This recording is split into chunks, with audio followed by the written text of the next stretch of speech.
Today we are going to talk about what should be present in a freelancer profile. Okay, so from different sources I have found the top freelancers on upwork.com and some on the freelancer.com, and I'm going to show you their profiles. What are the key things I like in their profile, and it should be present in yours too. Okay, so first of this we have this Rafael person, and I think he is a programmer from Poland.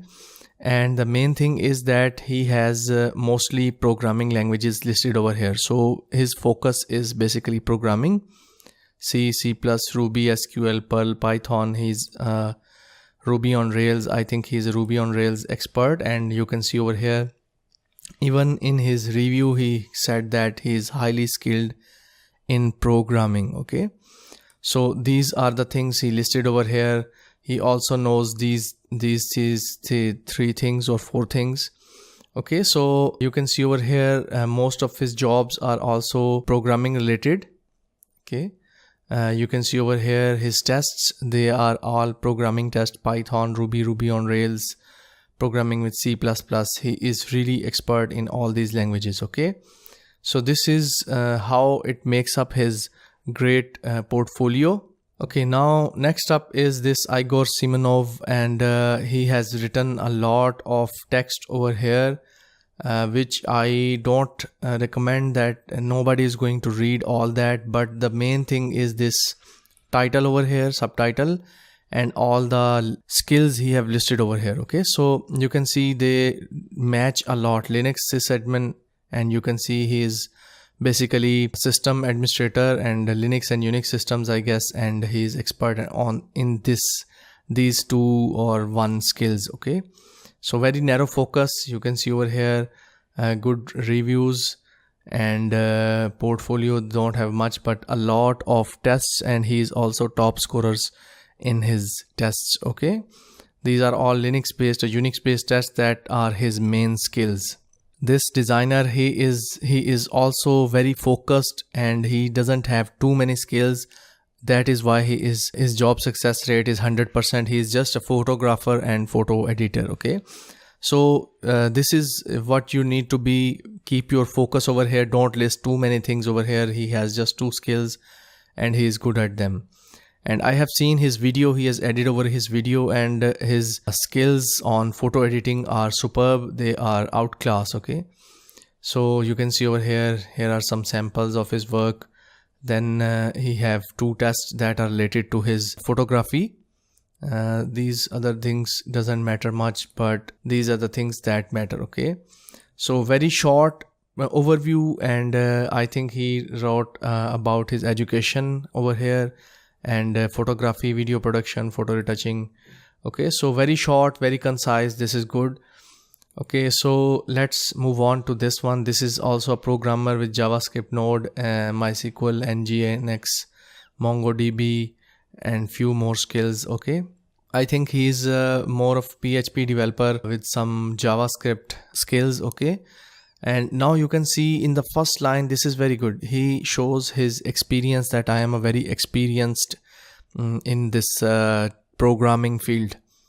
Then in the next line, he listed all the languages or the main things he is good at. Okay, so also in the end, you can see over here how he ends up some buzzword that will help you to find me, or all these skills again. So listing out your skills really help in your overview. Always try to list your expertise or languages or things you do over here. Also your this title and these skills should match a lot. Okay, so here we have a designer, graphic designer, expert in developing brand images. You can see here her focus is on brand imaging. Everything related to it is related to branding. And here you can see she has different headings on different sections. You can see over here application design, packaging design. Okay, so again we have a lot of great focus on branding only. Okay, this is how we can filter out and come out as a top rated freelancer. Let's move on to this another designer, web graphic designer, Nessa Navasardian. And from my point of view, she has written a lot of different skills like web design, HTML, Adobe Illustrator, font development. Okay, And the basic thing I like about her is that she have included a line over here that she really enjoys her work, and she feels great pleasure in doing it. Okay, so this is the main thing over here.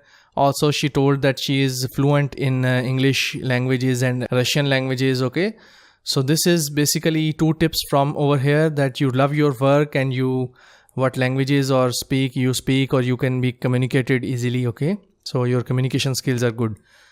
Okay, now next moving on to this. This is another website designer, and basically his focus is on HTML, PHP, okay, Zen framework. So basically he is running an organization. Okay, so firm. If you play the video, he will show that he has a firm who creates all these all sizes of websites. So he is basically all in one solution. He produces all sizes of websites, even PPC, SMM, basically social media marketing.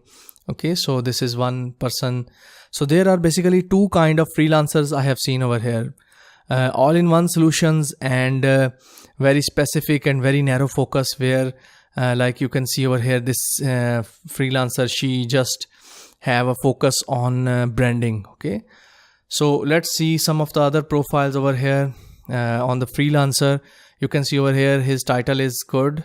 Okay, so he is a senior graphic designer and skill illustrator, and the main thing I really like about it is that every time I like this presentation a lot. Okay, so always try to list down, because lists are easier to scan by eyes and they can grab attention easily rather than reading this text. Nobody is going to read this full text. Maybe they just give a glance of first line and then they will focus on this area. Okay, so in your profile, make sure that you have listed all your skills. If you can divide them into skills and your tools you used, that would be very good, because most of the clients, they might not know your tools like Balsamic mockups or Sublime Text or whatever. But if they have expertise, or they are product managers or project managers, they are going to look for the tools you are using. Okay, you can see over here he has listed his tools over here: Adobe Illustrator, Adobe InDesign, Photoshop, 3D Max, Maya, and relevant tools. Okay, so make sure you have listed your tools and services, both of them. So basically, reviewing all these profiles, I'm going to give you just 2 things. Okay, number 1, there are 2 kind of freelancers over here. One that are very focused on 1 or 2 skills, and they have very high rates. Let me show you the one okay, you can see over here $35 per hour just for photo editing. Okay, second type of freelancers, they have multiple skills, and they are touching, I think, 2 grounds. One is design, and second is front end coding and coding. So design plus code, or you can say whole solution. Okay, so the second thing I'm going to show you is always specify your skills and the tools you use in a listed format. Okay, don't include very long lines for your introduction. Nobody is going to read your preview text over here. Okay, so the second thing is that your designs should be very relevant to your description over here. So if you have written wireframes and front-end design, or maybe mock-up design, they should be displayed over here. So you can see over here, this guy is very specialized in brochure design, and all his portfolio items are brochure design. So he will be hired for design job. Okay, you can see over here, redesign fact sheet, design a canopy, artwork design, and hire graphic designer, logo designer. Okay, so he's basically branding designer. Most of the time you can see over here his focus is on logo, packaging design, t-shirt design, tag design, vector, visiting card. Okay, so basically brochure, cover page. His focus is on branding design. Okay, these are all the things I have seen in most of the profiles of freelancers. And make sure that you list only your best works and relevant works over here. Okay, so don't upload your scrap work or old design over here, just the latest ones. Even they are few. Even if you have 3 or 4 designs, just list them over here. Don't try to fill up all your profile with scratch or junk designs. Okay, One thing I forgot about it is that in your image, use a very good smiling image of your face looking towards the client. Do not look over here or over there. Okay, so you can see this one, this image is good. You can see this image is good, and this image is almost good. And don't use images like this one. Okay, so the clients mostly need to contact a human being. Okay, so you can see this image is good, and this image is good, so use your face over here. Okay, and try to get a good picture over here. Okay, nice picture of you sitting on your PC and with your laptop. Okay, so these are few of the tips. I'm sure that these will really improve your freelance portfolio and profile. So let's get ahead and let's move on to the next lesson.